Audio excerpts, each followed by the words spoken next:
This is the best moments of the BBQ Central Show in 10 minutes or less. Ever wish you could re-listen to your favorite interview or segment?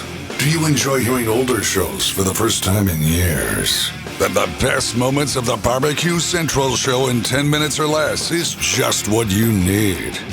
Thanks for listening and enjoy the show. Hello, hello, hello. That didn't come out very well. Let me try that one more time. Hello, friends.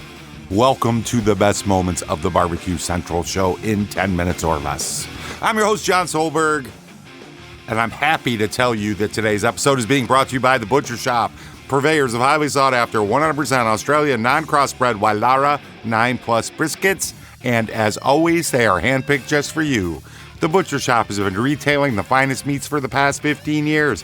Every week, they're shipping out competition-quality meats to many of the biggest teams in the competition scene across the nation. Simply put, teams who use The Butcher Shop win, and they win often. You may not be a competitor, but you still have an eye for the finer cuts. Good news for you. The Butcher Shop is shipping some of the finest prime, dry-aged Australian Wagyu and Japanese Wagyu steaks to people just like you and me who aspire to be the kings and queens of their cul-de-sac. The Butcher Shop always has Berkshire, Compart Duroc, Allegiance Duroc, and Prairie Fresh all-natural pork in stock, and again, always handpicked for you. If you've never tried any Berkshire, do yourself a favor and give that a try. Now, you might be saying, John, all that sounds great, but what about some exotic stuff? Rest easy knowing the Butcher Shop will get your next elk steak or your next camel roast, and they're going to ship it out promptly.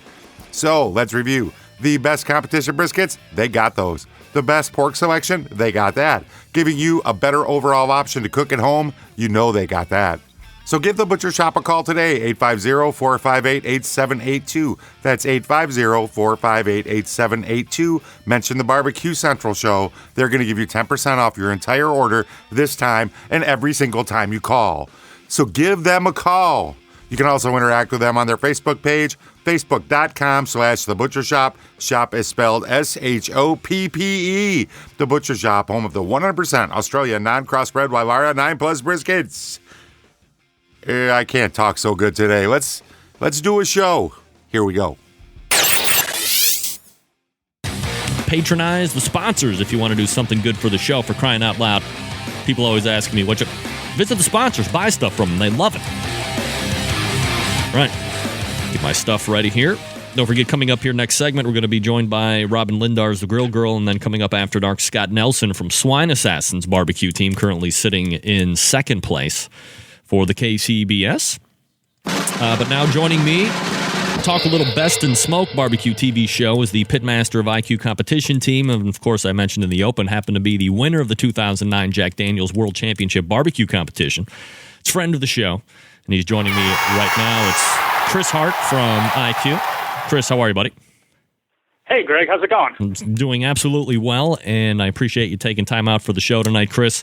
Before we get into the show, how about a little status update on Team I-que? What have you done so far in 2011, and what kind of events do you have planned for this year? All the good stuff. We haven't done much of anything yet. I'm getting a little bit of feedback on the call here. Let me dump you, and I'll try and call you right back. Thanks. All right. Wow, look at that. Uh-oh. Little feedback. Got to muscle through that, Chris. Got to muscle through. Fingers crossed. Second try. How about that? Is that any better? Sounds good. All right, let's go at it. We haven't done much of anything yet. We've done a few contests. We cooked this really nice contest in Lexington, Mass. A couple weeks ago, Patriots Day weekend. We did pretty well in 3 of the 4 categories. The 4th category was pork, and we decided to send it in without any garnish because we thought it looked nice, and the judges didn't agree and kind of ended our day. Is that a KCBS event? It was a KCBS event, yeah. And right. We were just kind of, trying a few new things, and we put the pork box together without any garnish, and my whole team was, doing cartwheels, and the judges didn't agree. Now, I have to ask you, and we could probably spend the rest of the segment talking about this. I have been a long proponent of the fact that in some form or fashion, KCBS needs to either make garnish mandatory or take it out altogether and not leave it as optional? Because, as you well know, you've been doing this for a number of years now, Chris, that 99.999% of boxes are garnished, and those that choose to not garnish typically are going to get biased by the judges, because that's what the judges, let me rephrase that. Typically, judges are looking for that portion of the presentation is garnish in the box. So handing it in, did you think that it was also kind of a grenade of sorts? We thought there was some risk, but we did a pretty unique presentation. There was like a lot of meat in it, a lot of slices. I thought it looked really good. And, I don't know, maybe I had a couple too many Bloody Marys that morning or something, but my judgment was impaired. But we went for it, and it didn't work out. All right, well, it happens, Chris Hart. And believe me, much respect on my end for you guys actually turning that into the KCBS event. I'm sorry it didn't turn out the way you wanted to. Chris Hart, we should have known better. Pitmaster of I-que nonetheless. I-que BBQ.com is their website in case you want to check them out. Look, Chris, barbecue has become more and more popular every year, especially probably over the last few years, it seems. Barbecue shows making it on the television, getting into major cable and now broadcast channels.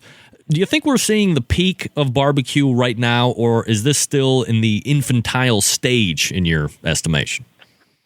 I don't know if we're definitely getting to the peak. I don't think we've quite reached it yet. I think we're going to continue to see big money events. The TV show thing, I think, the jury's maybe a little bit out on that. There's been a bunch of them, and this new one coming out on Food Network We'll see what the public thinks, but I don't think we've reached the peak by any stretch of the imagination. Certainly on the big dollar contests, I think we're going to continue to see a lot of those.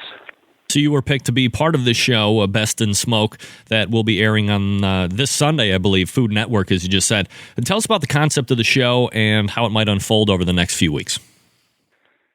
Yeah, so we got invited to go cook the show. It's basically 6 pit masters that got selected, and you got to bring along one assistant. We filmed it back in August, so it's been a long run of kind of keeping this under our on the hush-hush. But we filmed it in August in Liberty State Park, right over on the Jersey border. With the backdrop behind us was the Statue of Liberty and the Manhattan skyline, and the whole thing was filmed there over about a week period, and the show is 4 hour-long episodes that start. The premieres this Sunday. So is it like an event challenge type thing with teams getting eliminated, or is it more of a follow as you go like Barbecue Pitmasters Season 1? What kind of a format is it going to be? It's fairly similar. It's kind of like Top Chef meets barbecue. So there is somebody eliminated each week. There is challenges. There is the quote-unquote professional judge. And then there is various elements that introduce kind of a group of like a People's Choice kind of scenario as well. Who created the show? Who's the brains behind this deal? High Noon Productions, who does a lot of the productions of various shows on the Food Network, did all the production of the show. And who are some of the other teams or some of the other people that might be on barbecue teams that we would know taking part in this whole deal? And did anybody that you saw once you were all gathered around to start this whole deal, anybody intimidate you, or were you pretty much ready to rock against anybody? Was Chris ready to rock against anybody? I don't know. I've never seen the show. I'm saving barbecue shows for the nursing home. It's a well-known fact. That and The Walking Dead and a couple other things. You got to plan ahead. I digress. Would you like to hear the rest of the show? Head on over to the BBQCentralShow.com. Link in today's show notes will take you to the complete episode. I appreciate each and every one of you so much. Can't thank you enough. And until next time on the best moments of the Barbecue Central Show in 10 minutes or less, I am your host, John Solberg. I hope you take a few minutes and get yourself outside and cook something.